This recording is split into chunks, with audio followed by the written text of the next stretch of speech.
Além desses fatores citados aqui no texto, no terceiro tópico da apostila, que vai do feudalismo ao renascimento, merece destaque também nessa chamada era moderna, um período, do humanismo, no período do renascimento, um grande momento histórico para os povos europeus e, por consequência, para a civilização ocidental, que é a Reforma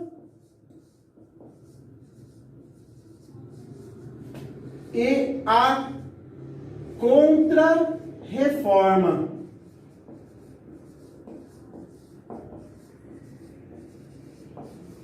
Ok? Por quê? Porque como o pensamento humanista, a razão humana se sobressaindo ao pensamento doutrinário, ao pensamento dogmático da Igreja Católica, isso terá como fruto direto a forma de enxergar a própria Igreja. Então são vários movimentos acontecendo concomitantemente nos séculos 16 e 17 na Europa, que somados vão ficar conhecidos como reforma. A primeira grande reforma é a reforma protestante, ou o luteranismo, tá? Protestantismo, reforma protestante ou luteranismo, que é a reforma proposta, então, pelo monge Martinho Lutero, não aceita num primeiro momento pela Igreja, tanto que ele acaba sendo excomungado da Igreja Católica e fundando, por consequência, o luteranismo. O estopim para a reforma protestante foi a venda de indulgências promovidas pela Igreja Católica para arrecadar dinheiro na época, e para essa sustentação de poder em relação à sociedade. Uma outra reforma religiosa que vai ficar marcada neste período é o calvinismo, de João Calvino. O Calvino, que vive na região de Genebra, ou melhor, que viveu, na região de Genebra, propõe, dentro da doutrina religiosa protestante, uma nova forma de interpretação da mensagem bíblica. Ele passa a apresentar a ideia da predestinação. Então, enquanto católicos e protestantes pregam a ideia do livre-arbítrio e, a partir das decisões tomadas dentro deste livre-arbítrio, a salvação ou a condenação, o calvinismo propõe que o indivíduo já nasce predestinado e que a riqueza material deste indivíduo é sinal da graça e da bênção de Deus sobre ele. Então ele tem que fazer na vida, na prosperidade, enfim, um sinal da graça divina. Também não podemos deixar de citar nesse período da chamada Reforma e Contra-Reforma, a Reforma Anglicana.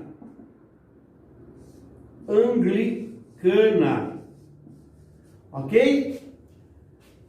A palavra anglicana vem do termo anglo-saxão, que são os povos de origem da região norte da Europa, principalmente da grande Grã-Bretanha, do Reino Unido, da Inglaterra.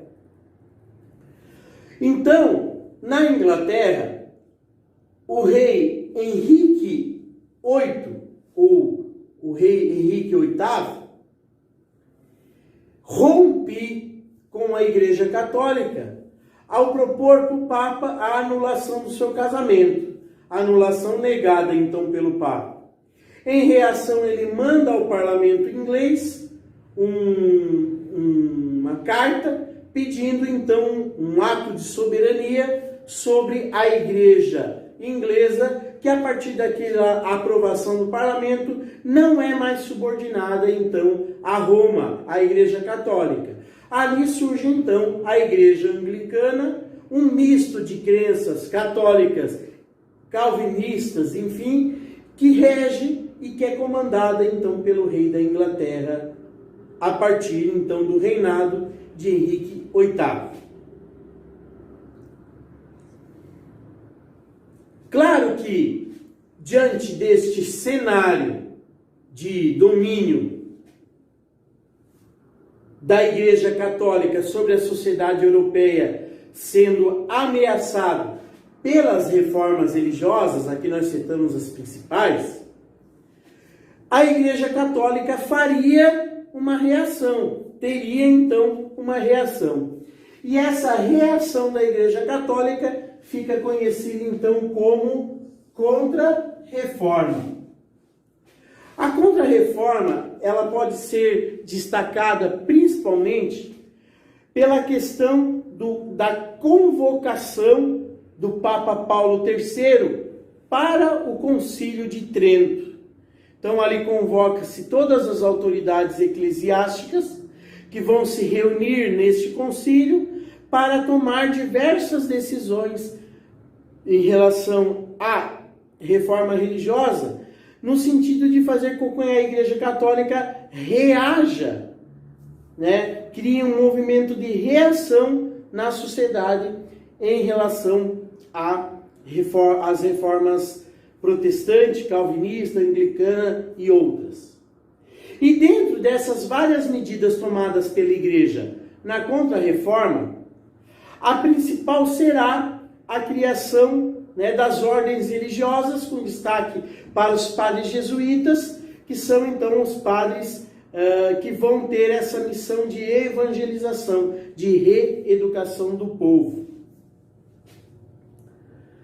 Para fechar o conteúdo de história do primeiro ano, nós também não podemos deixar de destacar o último assunto da apostila de vocês, que é o grande marco que vai transformar o pensamento científico humano no fim do século XVII e durante o século XVIII, que vai culminar inclusive na Revolução Industrial. Estamos falando do Iluminismo. Então, os iluministas eram pensadores, eram pesquisadores, eram estudiosos que defendiam a liberdade individual, o racionalismo. Para eles, o universo era regido por leis físicas. Então, eles abominavam qualquer pensamento baseado em dogmas, em crenças. E valorizavam apenas aquilo que poderia ser estudado, analisado e comprovado pela ciência. Por isso, a grande crítica do pensamento iluminista para aquele pensamento cultural europeu medieval era o chamado dogmatismo religioso, aquelas leis determinadas por pensamentos religiosos que não podiam ser provados ou estudados pela ciência. Então esse é um grande resumo que a gente faz do conteúdo de história do primeiro ano. Com ele vocês conseguem ter a dimensão do recorte histórico que vocês estudarão ao longo deste período para fazer a prova de história do primeiro ano.